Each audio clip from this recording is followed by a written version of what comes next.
guys, welcome back to my channel. I am Tangie, the caver's wife, and today, I'm going to show you how to make pumpkin butter in the slow cooker. What makes your garden grow? Water and sunshine. What makes your spirit grow? Knowing that she'll be mine. Tater bug, eating my potatoes. Tater bug, going my tomatoes. Tater bug, what makes you so hungry? Tater bug, eating all my money. Now the pumpkin that I'm going to be using today, I actually roasted and froze last fall in 2015, and it's been sitting in my freezer, so I needed to get it out. But I have made this several times and it is a crowd pleaser. I've given it as gifts and we eat it at the house. So it's really super easy, and it's a really great way to use up pumpkin if you have any stored up. So I'm gonna bring you in close and we're gonna make some pumpkin butter. So this recipe is so easy, and more than likely you have all of the spices that you need.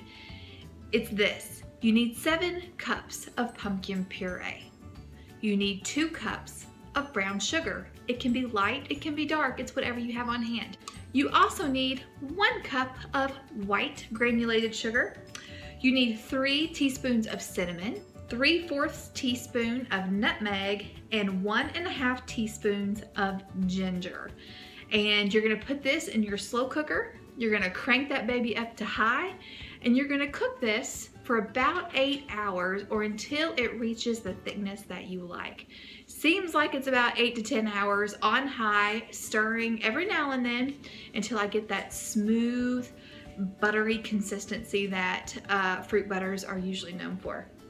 All right, so let's do this. Okay, so here's what I did. I took my pumpkin, I cut it in half, I scooped out the guts, pierced the skin part with a fork, just piercing it here and there. Then I turned it upside down inside of a roasting pan with just a little bit of water at the bottom. I roasted it at 400 degrees, I think. I can't remember the time. I'll look it up and I'll flash it right here.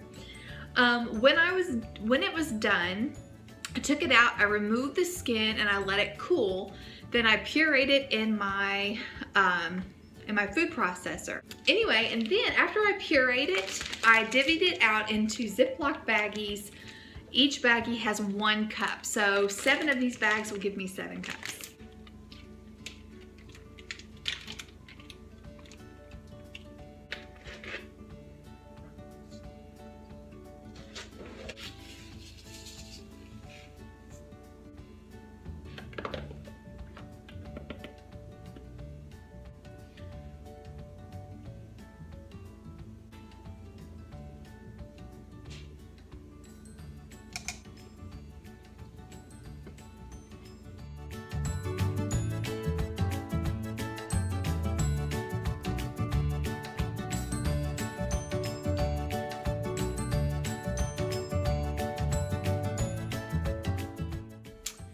Okay, so that's pretty much it. I put the lid on it. I'm gonna stir it occasionally throughout the day.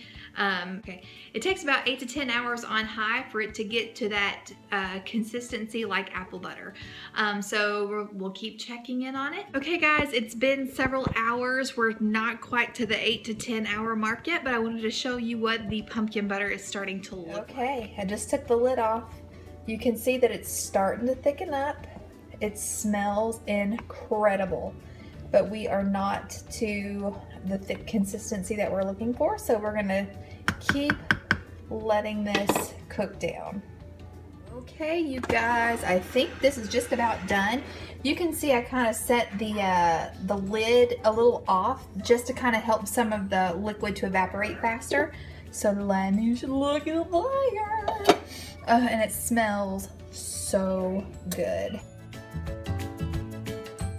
I think I'm gonna let it go just a little bit longer, try to evaporate a little bit more of that liquid. But when it's done, I'm gonna cut the heat off. Then this needs to cool completely before I put it in the mason jars to, what I'm gonna do is I'm gonna freeze the pumpkin butter. You can certainly can it. You can pressure can it. I think it's 20 minutes at 10 pounds of pressure for pint jars. All of my canning stuff is put up, so I'm not gonna worry with that, and plus I'm kind of crunched for time. So I'm just going to ladle the pumpkin butter in pint-sized mason jars, and I'm gonna leave about 1.5 inches to 2 inches of headspace, and that might sound like a lot, but remember, when this stuff freezes, it expands.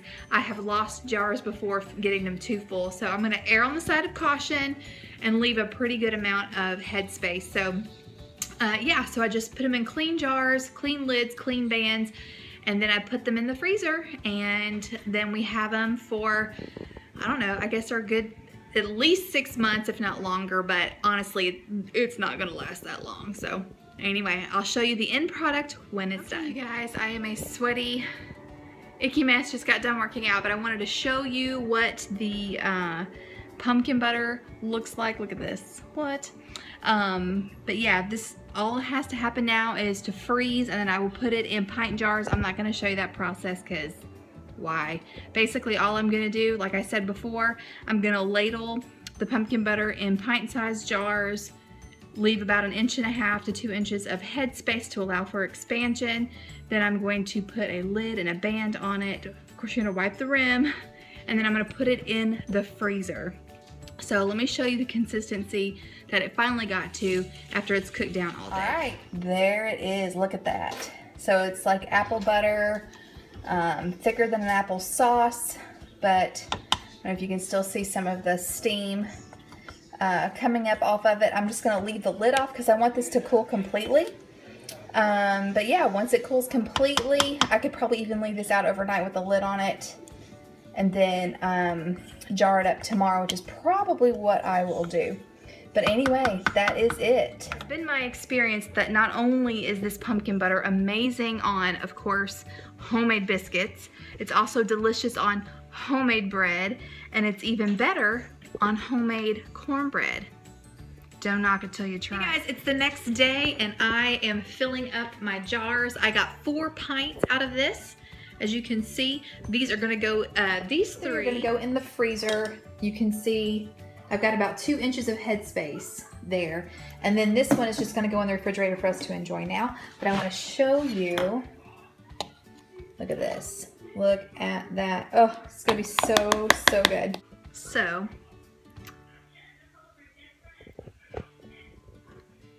it's so, so good. I really hope you guys give this a try. Like I said, let me know if you do. And that's it. So that's all I've got for you guys today. Until next time. Hey, thanks for coming by. I hope you enjoyed this video. If you did, please feel free to share it with your friends, pin it on Pinterest, you know, whatever.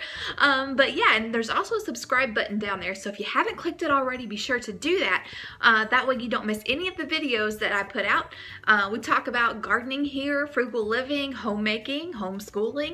You know, I cook the occasional food, make the occasional craft. So if you don't want to miss any of it, be sure to click subscribe. Okay, that's it.